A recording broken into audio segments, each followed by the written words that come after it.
Comment continuer à avancer quand une épreuve bouleverse tout ce que l'on connaissait?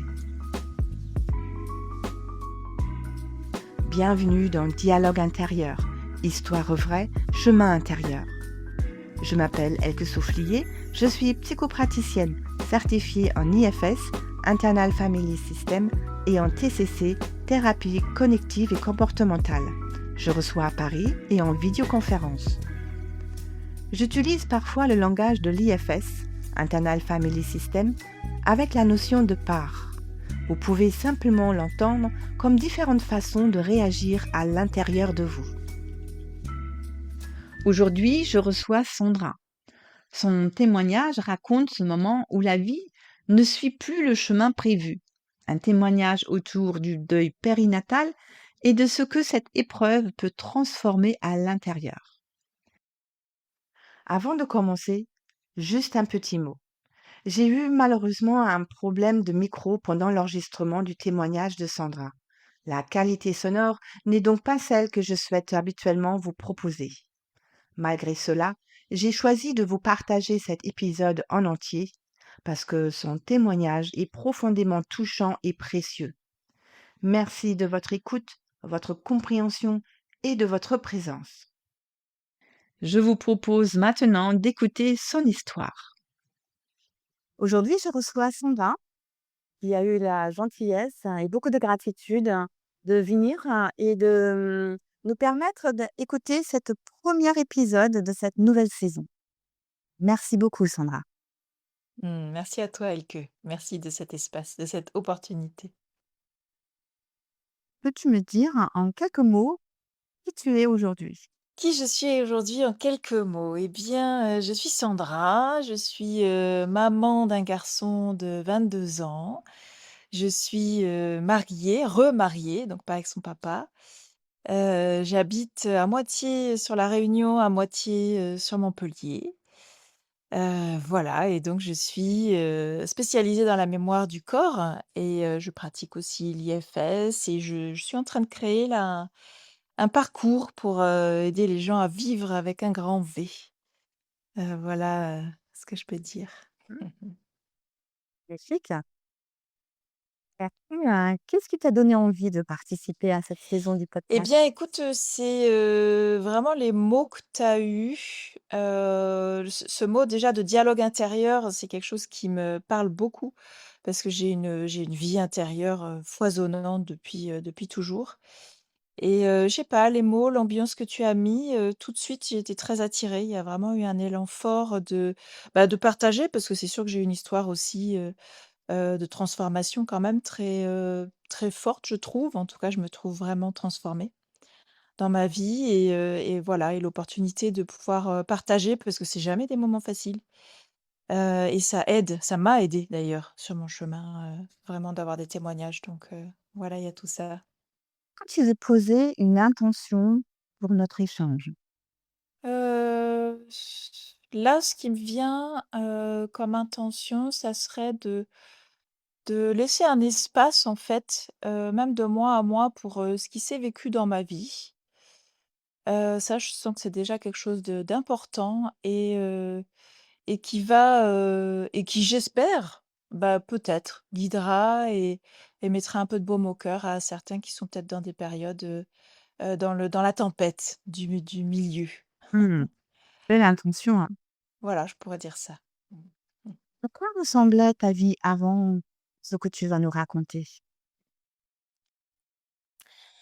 Alors ma vie avant et ben, c'était, tout cadré, j'étais, donc, mariée, j'étais déjà maman.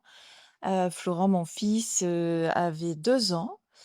J'étais mariée depuis à peine 2 ans aussi, puisque ça a été très vite lors de notre rencontre et j'étais hôtesse de l'air. J'étais hôtesse de l'air, donc ça faisait, oh ça devait faire quelques années à ce moment-là, ça faisait 5 ans. Ouais, c'est ça faisait 5 ans que j'étais hostess de l'air sur long courrier.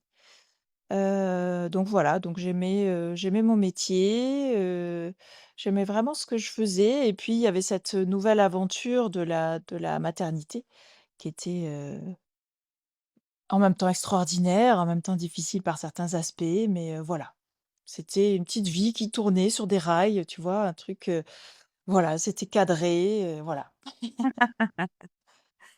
Est-ce que tu une phrase, une croyance ou une impression récurrente, à cette époque pour toi?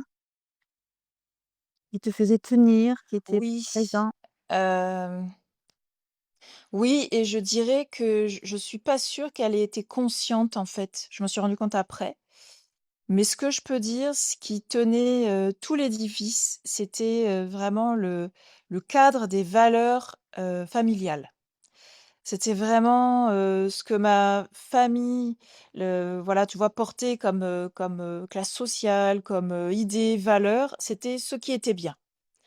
Ça alors c'est, voilà, j'ai à ce moment-là, c'était je sais pas si c'était très conscient. C'était tellement, comme une tapisserie, tu vois? C'était, l'évidence pour moi à ce moment-là. Mais c'est ce qui a voilà, c'est vraiment ce qui m'a démarqué, ce qui s'est démarqué après. Il y avait très fortement ça. Qu'est-ce qui a tout changé? Donc qu'est-ce qui a tout changé? Et ben, donc du coup 2 ans après, la naissance de Florent, et ben, dans ce cadre, ce rail, c'est bien d'avoir des enfants à 2 ans d'écart. Voilà, il y avait ça moi dans mon dans mes rails, il y avait ça. Et donc 2 ans après, on se dit, avec mon ex-mari donc qu'on repart sur, un deuxième enfant et je s et je pense que je suis tombée enceinte assez rapidement. Je me rappelle plus trop comment ça s'est passé, mais c'était vraiment dans cet espace des rails. Il y avait 2 ans, ça se fait, voilà, c'était vraiment encore dans l'espace des rails. Et puis, à 3 mois, il me semble que ça a commencé à 3 mois, c'est le moment où on fait la prise de sang, pour la trisomie. Donc il me semble que c'est 3 mois, au 3e mois de grossesse. Il y a cette prise de sang donc les 2 premiers mois se passent, ah si, ça se passe comme il faut, mais quand même déjà, je me rends compte par contre que dans mon couple, il est pas du tout présent. Donc il y a déjà quand même, une souffrance là qui se comme si je l'avais pas vu non plus et là ça se devient très manifeste qu'il est pas intéressé par cette nouvelle grossesse, comme, voilà, c'est un truc normal, c'est un truc pas Tu parles de ton oui, ex-mari? ouais, tout à fait. De mon ex-mari. Donc il y a déjà cette souffrance-là quand même qui est là, qui est, voilà, que je dis pas trop, que je garde pour moi, mais qui est là quand même. Et ça, c'est une vraie, c'est une vraie déchirure pour moi déjà en dedans parce que c'est pour moi faire un bébé, c'est vraiment une aventure à 2. Donc voilà, donc il y a quand même ça, mais bon, voilà, je reste avec, je garde pour moi comme à l'habitude et À ce moment-là, tu étais enceinte de 3 mois et tu as senti déjà une tension avec ton aujourd'hui ex-mari, qu'il y avait quelque chose qui clochait, qui était pas, harmonieux, équilibré, c'est ça? oui. Oui, oui, complètement. Il y avait vraiment quelque chose qui, dans mon projet à moi, c'est comme si, tu vois, mon projet à moi de ce deuxième enfant, et cetera, comme le premier, il était beaucoup plus présent, mais le projet à moi, comme s'il était plus du tout le même. Enfin, je me rends compte que Mmh. manifestement, il n'a pas le même projet parce que lui, il n'est pas là. C'est voilà, je suis toute seule là-dedans. Ah, On va dire ça. OK. Mm. Et c'est très douloureux pour moi, hein, ça c'est ce que je disais, voilà, c'est quelque chose qui est très douloureux pour moi parce que c'est vraiment quelque chose d'important pour moi d'être à 2. Ah oui. Et justement, Ça. peux-tu nous parler du moment où, ça s'est effondré, où tu as eu cette Mmh. transformation? Qu'est-ce qui s'est passé? Donc écoute, ça a été petit à petit, hein, parce que, d'abord donc il y a eu cette, prise de sang et là, la prise de sang, je me rappellerai toujours, je crois, du gynécologue qui m'appelle et donc j'ai pas répondu d'ailleurs parce que c'est difficile pour moi le téléphone et mais tout de suite quand j'ai vu l'appel du gynécologue, je me suis dit: «Ouh là là, ça c'est pas normal du tout». Un gynécologue n'appelle pas, pour des résultats, normalement et voilà. Donc j'ai pas répondu sur le coup, j'ai pris un peu de temps, j'ai rappelé et donc il m'a simplement dit: «Voilà, il y a un problème, on voit qu'il y a un problème, donc il faut que vous veniez, à un rendez-vous» et donc là déjà j'étais dans j'ai commencé à passer dans un état second. Pour moi, j'étais jeune, hein, j'avais quel âge? J'avais 25 ans, il y avait ces rails, tout se passait bien, tu vois? Il y avait comme une espèce de pour moi, j'avais une bonne étoile, il y avait voilà, il y avait les rails, il y a eu la rencontre avec mon mari, je tombe enceinte, machin, bon voilà. Heu et donc je commence déjà à être dans un état second et on a quand même ce rendez-vous où il est plutôt rassurant, le gynéco, mais qui dit voilà, je me rappelle plus ce qui c'était, le premier signe, je crois que c'est qu'il y avait trop de liquide amniotique et donc bah, il fallait faire des échographies, il fallait faire d'autres tests, et cetera, mais il me rassurait en me disant, «Voilà, ça peut tout à fait bien évoluer, mais il y a quand même quelque chose». Et je me rappelle être sortie de ce rendez-vous, pour le coup qui était avec, mon ex-mari, donc ça c'était important. On était, à 2, donc quand même il devait y avoir un voilà, une vraie nouvelle, annoncée et je me rappelle être sortie de ce rendez-vous en me raccrochant, à ma bonne étoile. Je me rappelle vraiment que je suis sortie en me disant: «Bon, OK, c'est pas grave, voilà, c'est il y a rien», tu vois? Il a dit, que ça pouvait, bien se passer et donc je me rappelle vraiment ce truc de me raccrocher. Si je me rappelle de ça, c'est bien qu'il y avait déjà quelque chose qui partait sous mes pieds, mais tu vois, voilà, je me rappelle vraiment de m'être accrochée en me disant: «Bon, voilà, ça va bien aller, je vais faire ce qu'il me dit et puis, ça va bien aller». Ah oui. Mmh. Voilà et puis, quand même, il y a des petits trucs qui m'ont dit parce qu'il nous a dit, on habitait où à cette époque-là? À Compiègne et il m'a dit: «Écoute, par contre, il faut que tu ailles» le gynéco, hein, «il faut que tu ailles dans un hôpital spécialisé pour les grossesses à risque» et ça quand même déjà ça m'a mis un peu, bah, la puce à l'oreille puis qu'ils puissent pas le traiter, à Compiègne. Mais c'est tout, il y avait pas plus, tu vois? Et ce qui a quand même été, étonnant pour moi, c'est que j'ai été envoyée dans l'hôpital dans lequel je suis née. Ah! Sachant que, j'ai toujours déménagé toute ma vie et que, l'hôpital dans lequel je suis née, même la ville dans lequel je suis née à Amiens, ma mère et mes parents, ils sont restés 3 mois. OK. Donc, tu vois, j'avais été 3 mois dans cette ville apparemment bébé et là, on me demandait d'aller dans un hôpital spécialisé, pour les grossesses à risque à Amiens. Donc c'était très étonnant et donc déjà, j'étais déjà dans un état second, hein. Toute cette période-là, j'étais déjà dans un état second. Comment tu t'es sentie pendant cette traversée-là?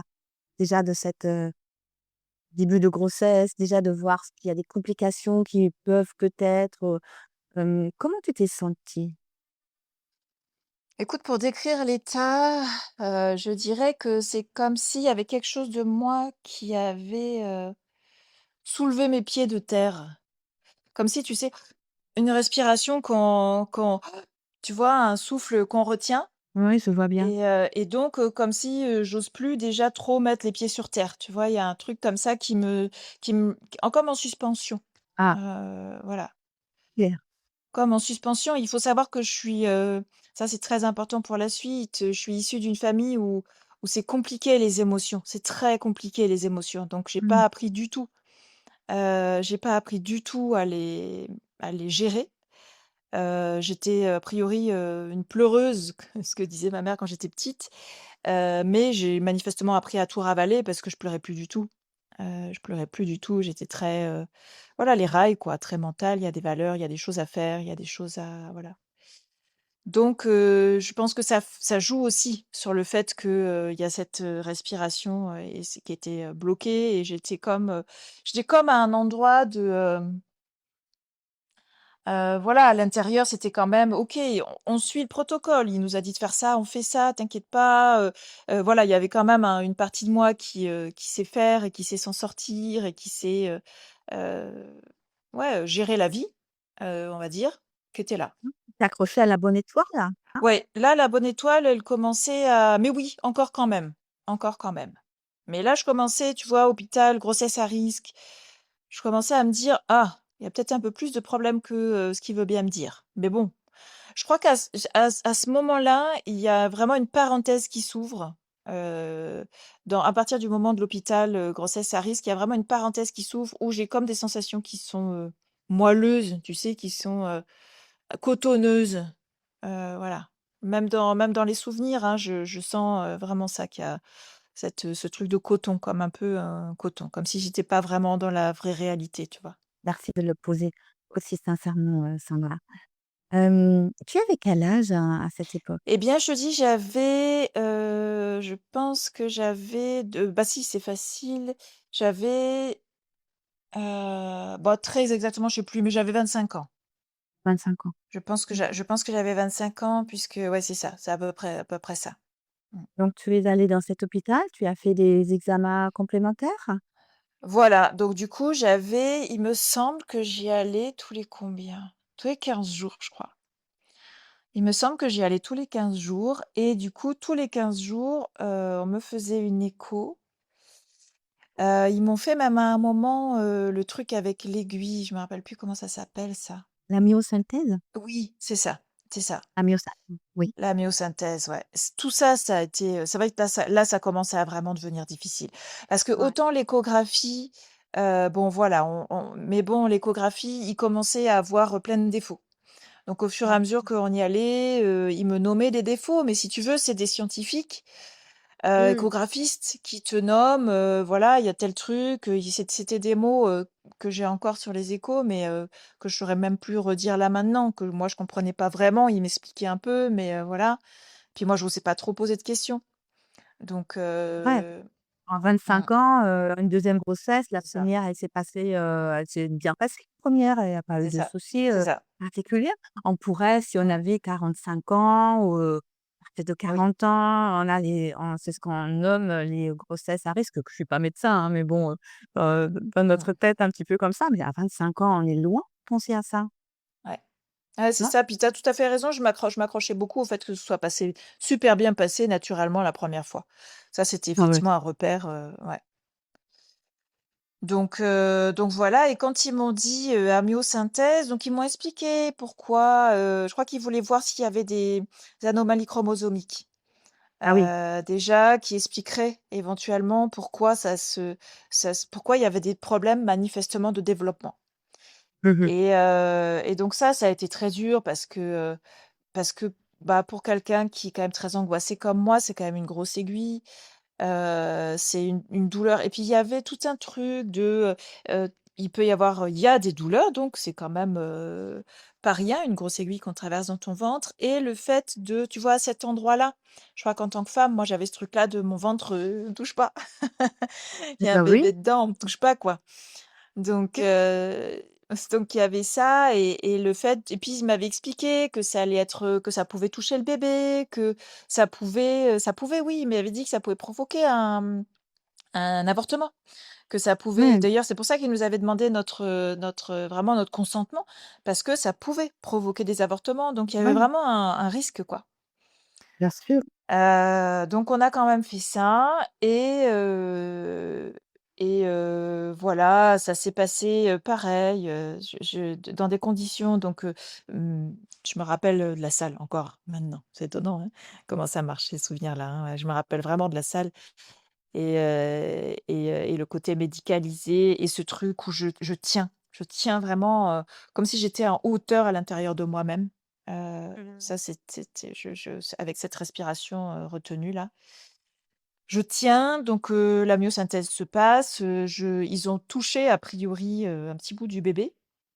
Je sais plus s'ils me l'avaient dit tout de suite ou on l'avait su après parce qu'il y avait un peu de sang, j'ai eu une réaction après, il y avait un peu de son sang qui a passé dans le mien et j'ai eu une réaction, je sais plus comment ça s'appelle ça, mais qui peut être grave aussi parce qu'il avait pas le même, ré elle en l'occurrence du coup avait pas le même, r sang que moi, comment ça s'appelle? Groupe sanguin. Ah oui, Groupe sanguin que moi et donc je me rappelle de dans les prises de sang juste après, il y avait eu une alerte parce que, j'ai fait, mon sang c'était, je sais plus si c'est le enfin tu sais les 2 sangs se sont rencontrés et donc il y a eu ça s'est coagulé quoi il y a eu des défenses d'accord. des 2 côtés. Voilà. Ah OK. Donc OK, OK. ça s'est posé rapidement, mais bon quand même pendant, pareil encore 1 ou 2 semaines, là le temps s'est ralenti, hein, Ah mais oui, pendant 1 ou là, 2 c'était semaines, il y à a eu 4 une mois? mmh, À 4 mois, c'est 4 ça. mois et demi de grossesse? Ouais, c'est ça, ouais, ouais, même pas, j'étais à 4 mois. Non, non, là, ça s'est À vraiment 4 mois. ralenti. Je crois que j'y allais tous les 15 jours et encore, si ça se trouve, c'était toutes les semaines. Ça, j'ai pas de souvenir, mais je sais que, l'aventure s'est finie, à 5 mois. Donc tu vois, on est à 3, donc voilà, entre le troisième et le cinquième mois. Donc voilà et donc du coup, à ce moment-là, donc là, il y a eu un pic aussi de grosses inquiétudes parce que qu'est-ce qui se passe? Mon sang coagule, bon, voilà, ce pic-là se baisse. Je continue mes rendez-vous, à l'hôpital et puis, un jour, donc je pense qu'on était à 4 mois. Je pense que j'ai dû passer un mois comme ça. Un mois et demi, 4 mois et demi, quelque chose comme ça. Les scientifiques, donc les médecins nous convoquent, pour un rendez-vous, donc là, très officiel et commencent à nous raconter, à nous dire, voilà, il y a, tel plein de défauts. Donc ils énumèrent, tous les défauts de développement, je me rappelle plus, mais il y avait plein de choses et moi, ce que j'ai retenu, parce que c'est le seul mot, je crois, que je compte commencer, à connaître, c'est, le cer «et son cervelet diminue» et ça me fait quelque chose de le dire parce que je crois que quand j'ai entendu ça, j'ai compris que là, il y avait vraiment quelque chose qui allait plutôt dans le sens inverse. Tu vois, un développement, c'est censé, pas se développer et là, il y avait quelque chose qui diminuait donc voilà, ils nous ont beaucoup dit: «Voilà, si vous menez la grossesse à terme, on sait pas quels, défauts elle pourrait avoir, mais de là où on en est aujourd'hui, elle a priori, elle ne marcherait pas». Donc elle avait des défauts moteurs, donc elle n'aurait pas pu marcher. Il y a des grandes chances qu'elle aurait été, sourde, il y a des grandes chances qu'elle aurait été aveugle, donc il y a des grandes chances, au niveau, cérébral, on savait pas trop, mais il y a des grandes chances aussi qu'il y aurait eu des problèmes à ce niveau-là et heu et je me rappelle que, je leur ai demandé à un moment, je leur ai dit: «Mais est-ce que si on la prend dans nos bras, est-ce qu'elle sentira, qu'il y a une présence, qu'il y a un câlin?» Et je me rappelle très bien qu'il m'avait répondu: «Il y a très peu de chances». Et là, je sais que c'est, parce que donc du coup, ils t'énumèrent tout ça et puis ils te disent: «Voilà, nous, on vous conseille, d'arrêter la grossesse. Mais la décision vous appartient». Ouais. Ça, c'est quelque chose que j'ai eu beaucoup de mal à digérer, j'ai mis très longtemps à digérer ça, même si évidemment que, heureusement qu'ils m'ont pas imposé quoi que ce soit. Mais, Ah le oui. fait qu'on me demande à moi, la mère, de mettre fin à la vie de mon enfant, ça, j'ai mis très, très longtemps à le digérer. Ouais, ouais. Mais je me rappelle que quand, j'ai posé je crois peut-être qu'on a eu plusieurs rendez-vous quand même, parce qu'ils ont dû d'abord nous oui, parce qu'ils nous ont laissé du temps quand même. Tu annonces pas ça, on te demande pas de prendre cette décision-là. Donc ils ont dit il y a dû avoir un premier rendez-vous, ils nous ont annoncé tout ça. Entre les 2, je me suis renseignée, moi, sur tout ce que je pouvais trouver sur internet de ce qu'ils m'avaient dit, des défauts qu'ils voyaient et voir ce que c'était. Et puis au deuxième rendez-vous, j'ai posé cette question-là, de savoir: Mmh. «Mais est-ce qu'au moins elle sentira notre toucher, quoi?» Et pendant ces rendez-vous, est-ce qu'il y avait un psychologue, un psychiatre, un accompagnement, autour, de ces rendez-vous, médical, Non. Non et puis moi, tu sais, j'étais, donc comme je te disais, j'étais dans un cadre familial où, tu vas chez le psychologue que si tu es fou Oui. et surtout tu ne demandes pas d'aide. Donc moi, de mon propre chef, j'ai pas du tout eu le ça me même pas ça me venait, à l'esprit Mmh. Donc OK, et donc tu vois vraiment mmh, dans ces rendez-vous-là, tu as senti le côté médical, oui, comme c'est ça, vraiment, c'est la ça. dureté hem, du diagnostic, en fait. C'est ça et c'est exactement ce que tu dis, c'est-à-dire que je me disais: «Mais moi, ils sont en train de me parler d'un truc que oui, je vois des espèces de photos échos». Allez, c'est pas l'écho de nos jours en plus, hein, c'est l'écho de Mmh. l'époque, tu comprends rien, tu vois rien, ils me montraient des trucs à l'écho, mais moi ça me disait rien du tout. Donc ça, tu complètement raison, c'était vraiment une partie très difficile parce que ça m'enlevait en fait le moi dans le senti, je sentais rien de spécial. Je sentais rien de spécial, je la sentais, depuis le 3e mois, je la sentais, ça, c'était vraiment chouette parce que c'est du coup les seuls moments qu'on a eu ensemble, mais je l'ai senti très tôt. Donc on a eu vraiment du et puis j'ai vraiment été en lien fort avec elle dès le début, donc ça, c'était vraiment chouette. Mais à part ça, tu vois, moi, il me racontait des trucs scientifiques et oui, je me disais: «Mais en même temps, fais chier, quoi», parce que c'est tout ça, il me raconte un truc, comment j'arrive à savoir si c'est vrai? Comment j'arrive à faire le lien, tu vois, de la réalité dans mon corps? Donc Mmh. oui, tu as complètement Et au raison, début, le côté, médical était ouais. difficile, ouais. Et au début, avant de prendre vraiment la décision qui t'a fait basculer, dans ta vie, est-ce que tu étais accompagnée par, ton aujourd'hui ex-mari, des amis, la famille? Est-ce que, il y avait des personnes de ressources autour de toi? Non, non, Non. non, de par la même chose que comme on est, comme le modèle familial est un peu, tu sais, très pudique. Mmh. Voilà, beaucoup de Je comprends. pudeur et cetera, donc on parle pas de ces choses-là pour, surtout pas faire venir l'émotion, surtout pas, donc non.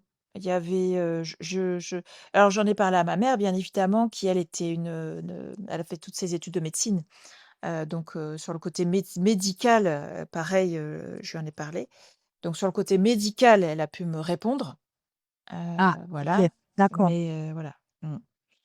Il y avait quand même ça et il y avait quand même ça, voilà. Mais sur le côté émotionnel, non, si mon ex-mari, je me rappelle plus trop, il était dans la tourmente lui aussi, mais j'avais, je me sentais quand même accompagnée je me sentais accompagnée par lui, je nous sentais ensemble plutôt. Ensemble dans la tourmente, mais ensemble, c'est déjà ça, par contre, tu vois? Par rapport au fait où je le sentais pas au début, où il se fichait un peu de la grossesse, là, pour le coup, clairement, ça l'avait obligé à s'en occuper, quoi. Mmh, je comprends. Mmh. Voilà, donc du coup, et ben, donc du coup, ensuite, il y a eu ce truc-là où je me suis dit: «OK, donc là, si elle sent, même pas, les câlins qu'on va lui faire», là, pour moi, à l'intérieur, il y a quelque chose qui s'est dit: «OK, là, ça sert strictement à rien». Si Mmh. elle peut pas voir, elle peut pas entendre, elle peut pas marcher, et elle peut pas sentir les câlins qu'on va lui faire, à quoi ça sert? C'est quoi comme genre de vie? Mais tu beau avoir ça, prendre la décision, ça a été terrible et j'en ai parlé et mon ex-mari, lui, donc on en avait beaucoup parlé et pour finir, il m'avait dit, heu: «C'est toi qui la portes, donc c'est à toi, que revient la décision». Ah, Et en même temps, d'accord. Donc du quelque part, coup, je comprends, voilà, tu ouais. vois? Ouais, Déjà le c'est corps ça. médical te met sur le dos, Mmh. c'est ta décision. Ton ex, C'est c'est ça, ta décision. Pas c'est de, ça. soutien, de l'autre côté famille amicale. Mmh, mmh. Ça devait être, oui, C'est ça, difficile. ouais.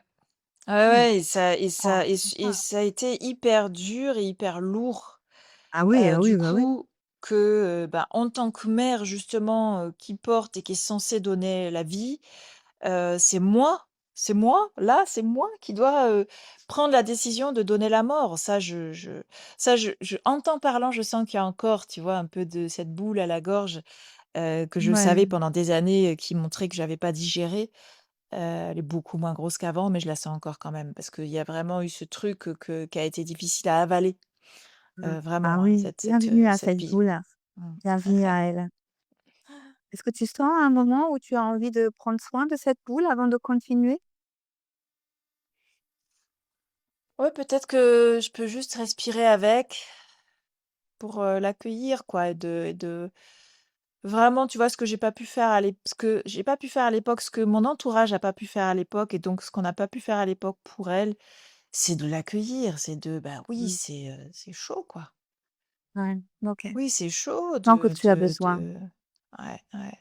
Ouais, Vraiment la reconnaissance de c'est chaud d'accueillir, bah, de vivre ça et d'avoir à prendre cette décision-là. Ah ouais, c'est vrai. de reconnaître tout ce qui pesait sur elle et que c'est à son âge et ouais, c'était énorme, quoi. Mmh. Mmh. Mmh.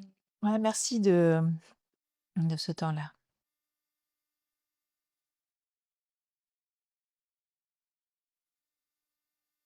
Mmh.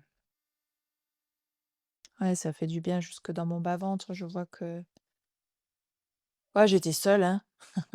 Cette jeune Ben, fille, elle était très seule, hein, là-dedans, ouais.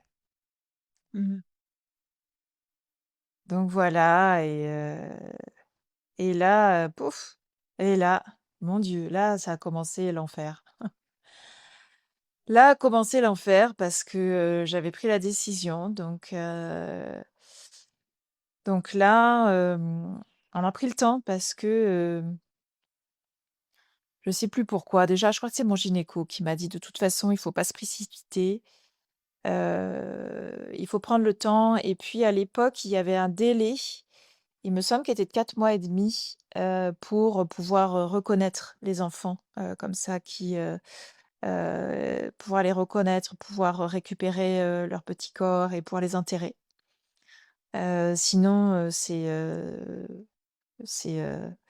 c'est donné avec, enfin tu vois avec l'hôpital. Bon, c'est pas des très belles images, mais qu'en tout cas on récupère pas. C'est vraiment des fœtus qui sont, voilà donc du coup il y avait ce délai-là.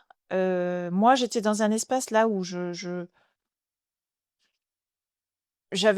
commençais à prendre conscience là que, je commençais à paniquer, je commençais à là ça s'accélérait, hein, à l'intérieur de moi, ça commençait à devenir de plus en plus dur, et en même temps, j'avais pas envie que ce soit trop rapide et en même temps, j'avais envie que ce soit rapide. Tu vois? Il y avait vraiment un truc comme ça. Donc là, le gynéco m'a aidé quelque part à prendre du temps et ça, je lui en suis reconnaissante. Et donc ça a été tout un temps où, et ben, on a, essayé de dire au revoir, à cette petite. Je savais pas encore que c'était, une fille à ce moment-là.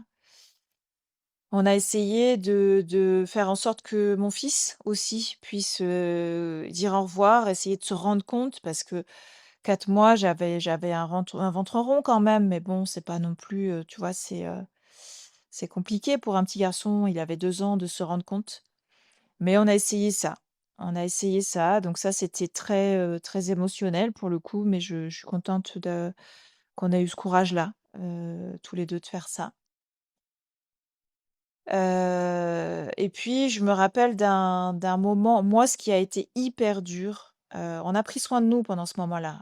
On avait prévu c'était prévu que j'accouche donc bah, au 5e mois et on a vraiment pris soin de nous pendant ce moment-là, mais moi où c'est ce qui était très, très dur, c'est qu'il m'avait dit que de toute façon, elle était tellement en train de se réduire en fait, le développement était en train de s'arrêter, qu'il était aussi possible qu'elle meure dans mon ventre toute seule, avant l'accouchement OK. et ça a été l'enfer pour moi. Tu Mmh. vois? Ça a été vraiment l'enfer et donc le moindre, les moindres, de trucs bizarres, trop Mmh. de coups de pied, plus de coups de pied, le moindre truc, j'étais en panique, quoi. Ah ben oui, ça se comprend Donc aussi. ouais. Mmh. Ouais, Ah ouais, là, complètement. c'était, et puis là, vraiment, il y avait une partie de moi pour qui c'était la c'était impossible qu'elle meure. En fait, tu vois, c'était la première fois de ma vie que j'allais Mmh. rencontrer la mort Beh oui. et j'allais rencontrer la mort à l'intérieur de moi. Donc Mmh. et donc il y avait cette panique vraiment de dire: «Waouh!» mais je tu vois, cette panique de dire: «Mais déjà, je veux pas rencontrer la mort et je veux Mmh. encore moins rencontrer la mort, pour le coup, si je suis dans un espace où je suis pas médicalisée». Mmh. À l'hôpital, au moins, ils sauront faire et tout ça, voilà. Là, moi, dans mon espace, même si on avait pris vraiment soin, on avait fait un petit voyage et je me rappelle que j'avais dit: «Je veux surtout pas partir trop loin parce qu'il faut que je sois pas loin de l'hôpital au cas où», tu vois? Pour pouvoir revenir et tout ça et là, je me rappelle, tu vois, que j'ai eu vraiment ma sœur, qui a juste 1 an de moins que moi, m'a appelée à ce moment-là et ça a été vraiment un soutien parce qu'à ce moment-là, je me rappelle je sais pas qu'est-ce qu'elle a posé, mais elle a laissé un espace où j'ai pu lui parler de ça et je me rappelle que je me suis permise de m'effondrer en larmes et de lui dire: Ah. «Voilà, mais j'ai peur à tout instant qu'elle meure» et voilà et donc ça a été je m'en souviens bien parce que ça a été vraiment soutenant pour moi. Ça a été un moment où enfin enfin quelqu'un pouvait m'accueillir, tu vois, dans le Ouais. Ça peut à cet s'entendre aussi endroit-là. dans ta voix quand tu en Ouais. racontes. Il y a le souffle qui arrive, ça vraiment, ça s'entend aussi. Mmh. Ah ouais. Ah ouais, j'ai vraiment c'était tellement l'horreur, c'était tellement l'enfer et c'est vrai que puis ça, je pouvais pas le partager à mon ex-mari parce que c'est ce qui est très, très dur dans les deuils, ce qu'on appelle le deuil périnatal, c'est que, c'est intérieur. C'est Ouais. intérieur à la femme et donc on a une aventure que les autres n'ont pas et c'est très difficile d'expliquer, ce que tu ressens, ce qui se passe. Pour moi, c'était très concret, très réel. Elle était toujours là, toujours présente. Et puis, comment être là avec cet enfant et que tu sais pas si elle est au courant qu'on va la tuer et que tu sais pas si on est, tu vois, c'était terrible. C'était vraiment une phase vraiment terrible. Et en même temps, on a pris soin de nous quand même. Je me rappelle de ça. C'était bien ça. Mais pouf, ouais, je peux honorer la jeune femme qui est passée par là parce que, Complètement. mon Dieu, ouais, c'est Ah ouais. vraiment des moments difficiles à vivre. Ouais. Mmh. Mmh. Beaucoup de gratitude pour elle, de bienveillance. Ah ouais, puis ouais, d'espace et puis de présence, tu vois? Je vois que vraiment ce qui lui a manqué le plus, c'était une présence, un espace de chaleur, ce que m'a donné ma sœur quoi, hein, à ce moment-là. Un espace de chaleur et puis tu sais, où on peut parler, je peux dire, même des choses qui sont irrationnelles, même des choses qu'elle peut pas comprendre, qui sont je me parce qu'avec ma tête, je pouvais me dire, «C'est bizarre que tu aies peur, qu'elle meure dans ton corps», enfin, j'en sais rien, on peut mais voilà, Oui, quelqu'un, un espace où je pouvais tout rationaliser, dire. Mmh. ouais.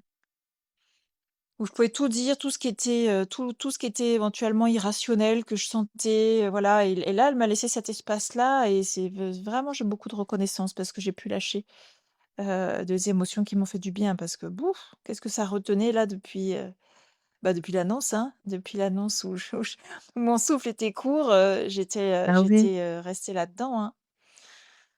Donc là, j'ai lâché un peu et puis donc peu de temps après, je suis rentrée à l'hôpital pour accoucher. Donc dans ces moments-là et ben, ça s'appelle une interruption médicale, de grossesse, heu et donc bah, tu rentres à l'hôpital. Alors on m'avait mis quand même, on m'avait demandé, mais on m'avait mis quand même dans le service, pas des services des nouveau-nés pour pas que j'ai des femmes, enceintes qui accouchent, de bébés bien vivants à côté.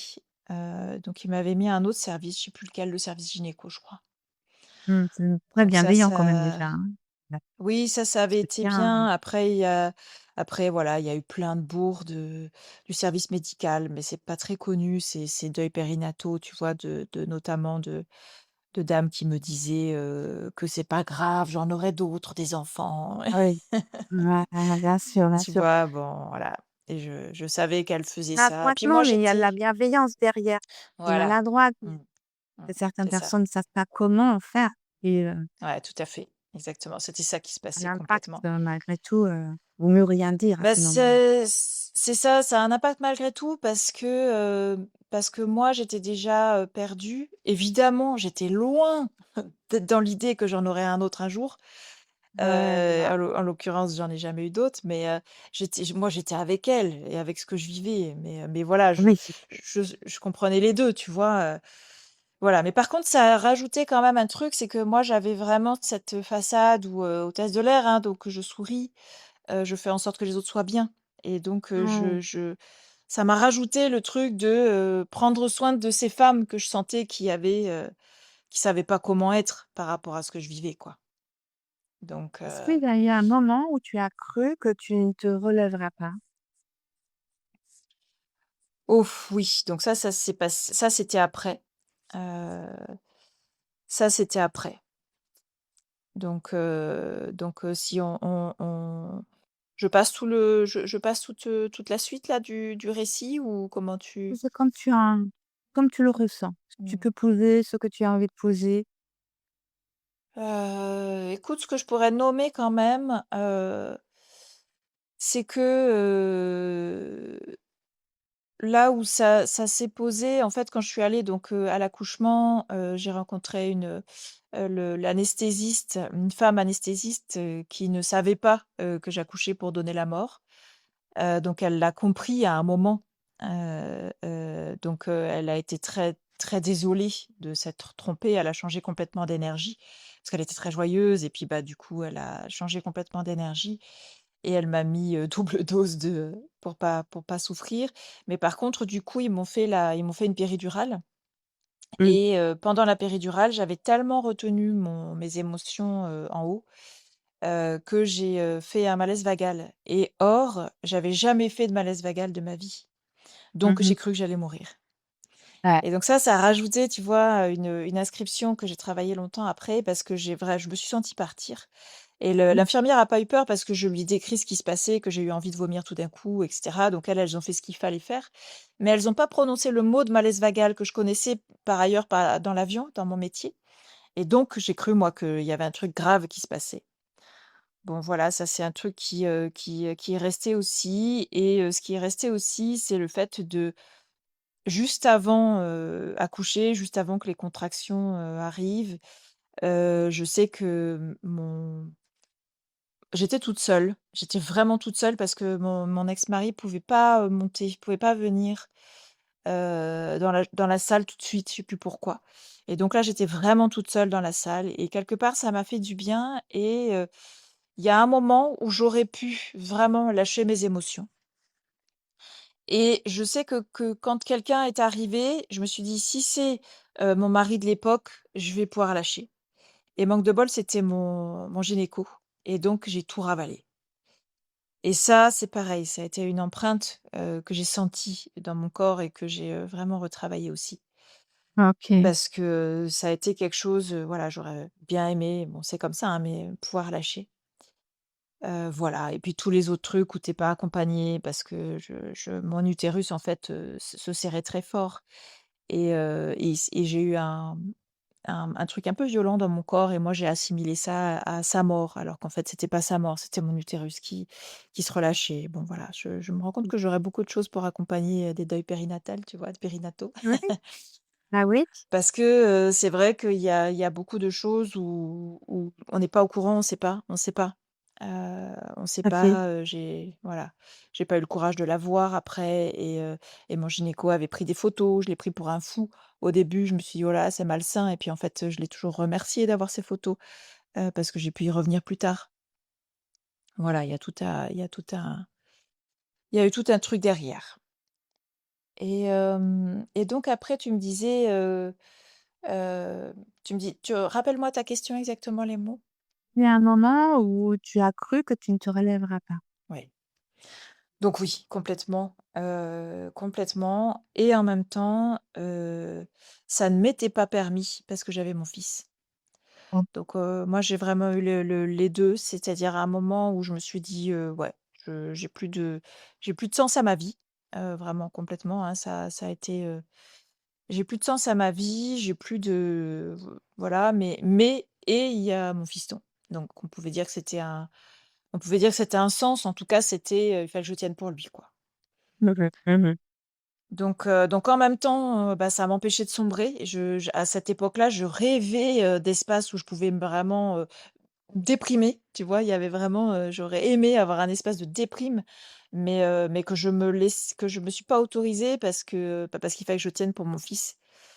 Oui. Et voilà. Donc mais oui, complètement. Bon, ça a duré un petit peu, hein.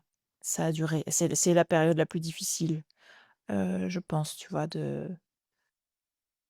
ce moment-là où tu te dis alors moi, quelque part, je peut-être mon fils m'a aidée parce que, du coup, je tenais pour lui, tu vois? Donc quelque part, ça m'a aidée d'être dans un truc un peu mécanique de: «Il est Mmh. là, je vais pas le laisser sans mère, donc je tiens pour lui» et donc ça m'a mis dans un truc un peu mécanique que je vois qu'aujourd'hui automatique et ça je pense que ça m'a aidée.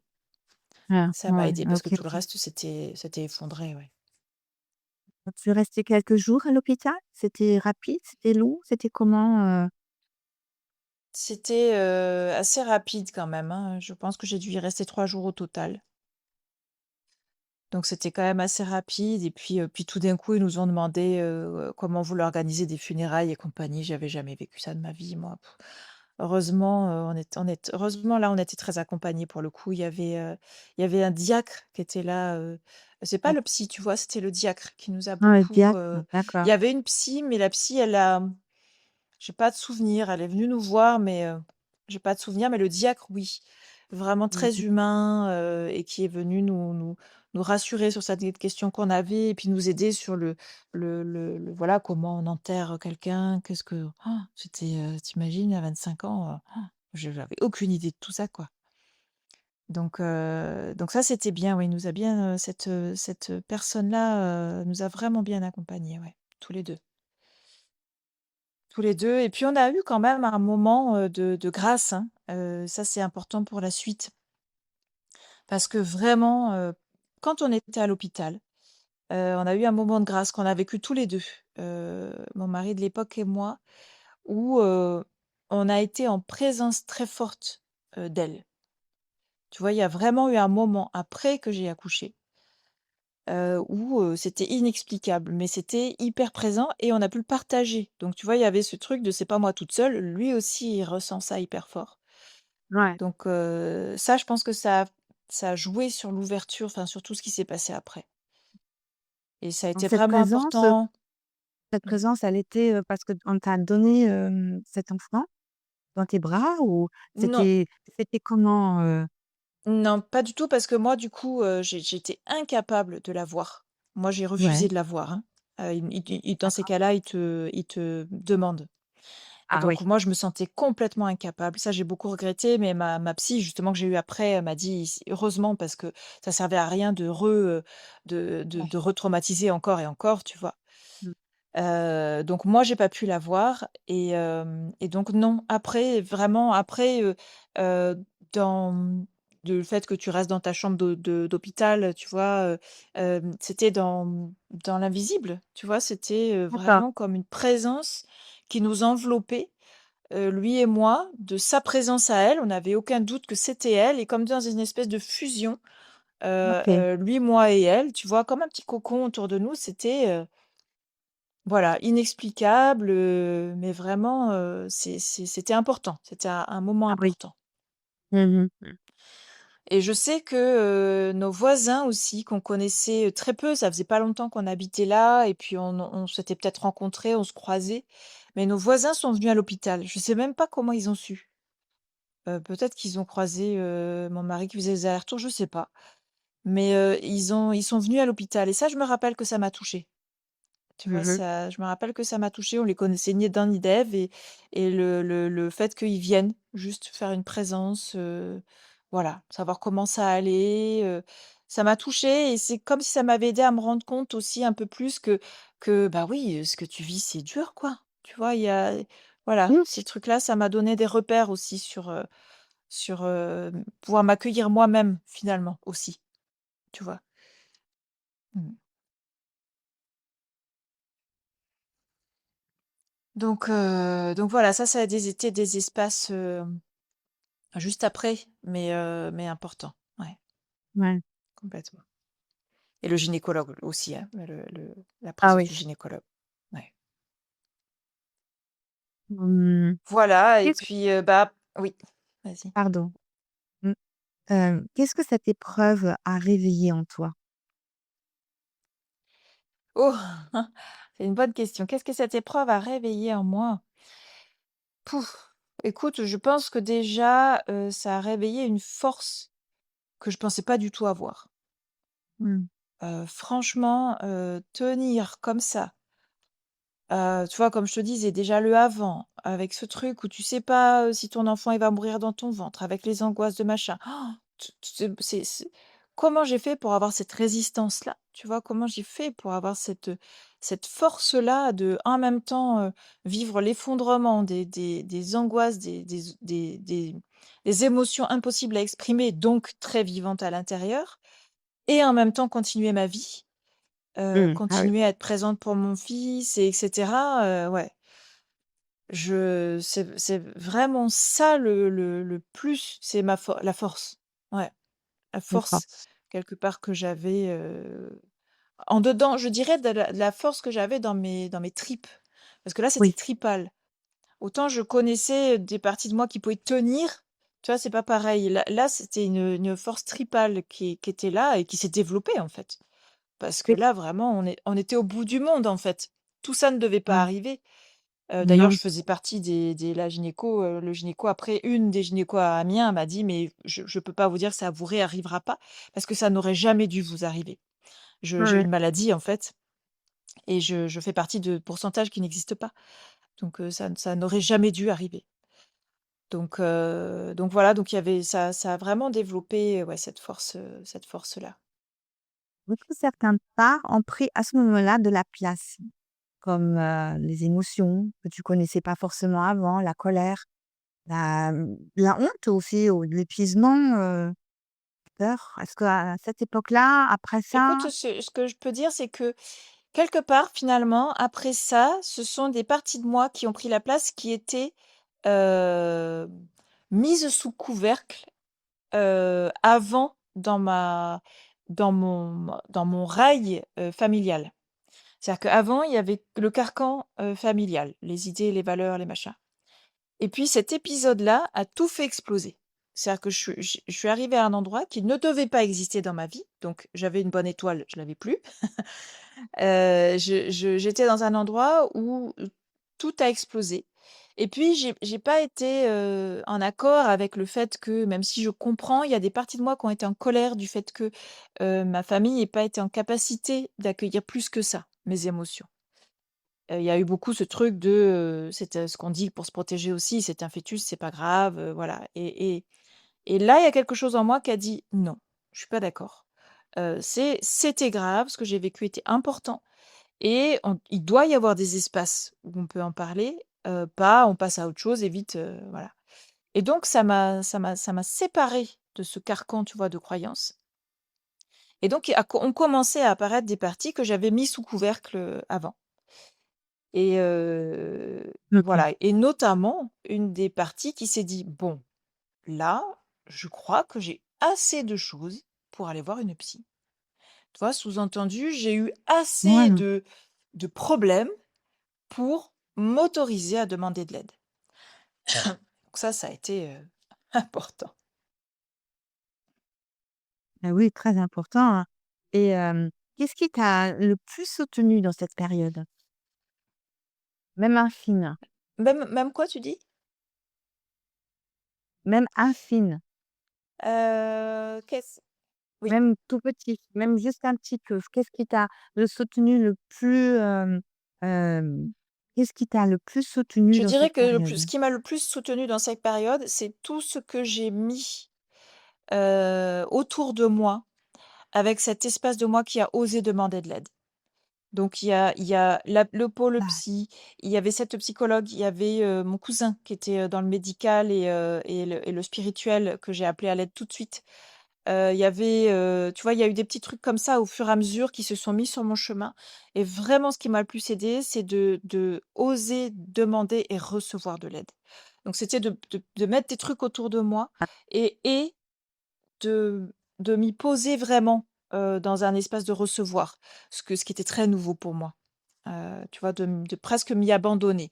C'est-à-dire je mettais des espaces que je trouvais sécures. C'était toujours des personnes très choisies, très voilà, j'avais besoin d'être très rassurée, et quand j'étais dedans, je me posais dedans pour vraiment, pour voilà, pour vraiment me laisser accueillir, quoi. Et ça, c'est vraiment ce qui m'a le plus, aidée, tout au long du parcours, ouais. donc tu as mis autour de toi, hem, des pratiques, des concepts, des Oui. personnes que tu ressentais à ce moment-là le plus, Oui. alignées à ce qui se Et je me passait suis pour toi? ouverte, beaucoup, tu vois? Mais ça, c'est le fait aussi que ça ne devait pas arriver. Ça m'a sorti complètement de ce qui était censé arriver, et c'était arrivé à personne de la famille. Donc je me suis aussi beaucoup ouverte à on me raconter des choses, notamment spirituelles, par l'intermédiaire de mon cousin, et de dire: «OK, ben, je vais tester».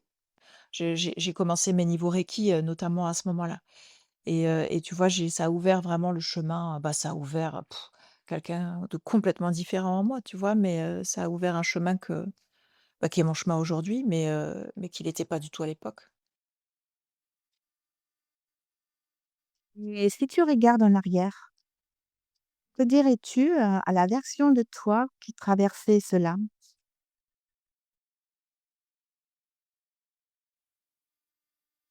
Qu'est-ce que je lui dirais? Je crois que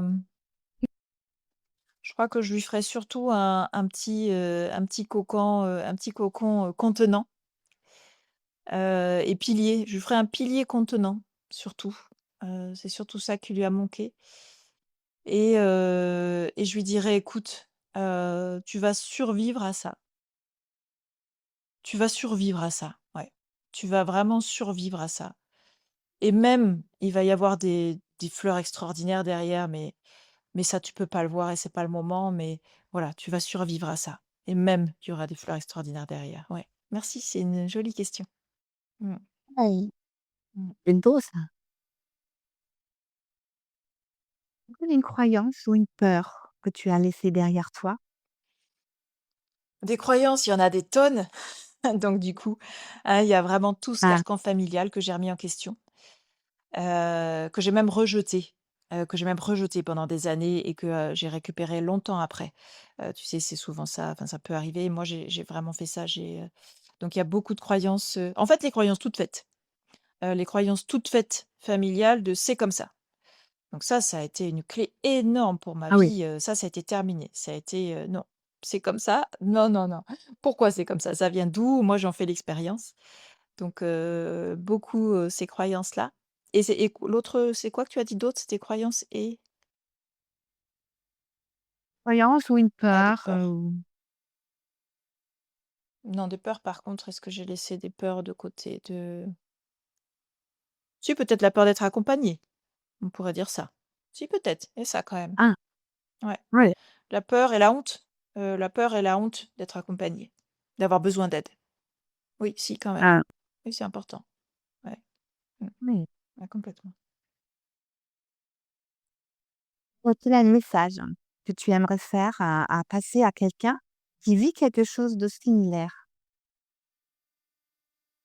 Mmh. Ouais, le message vraiment pour moi, ça serait justement de mettre ce cocon, autour de soi, de prendre grand, grand soin de soi.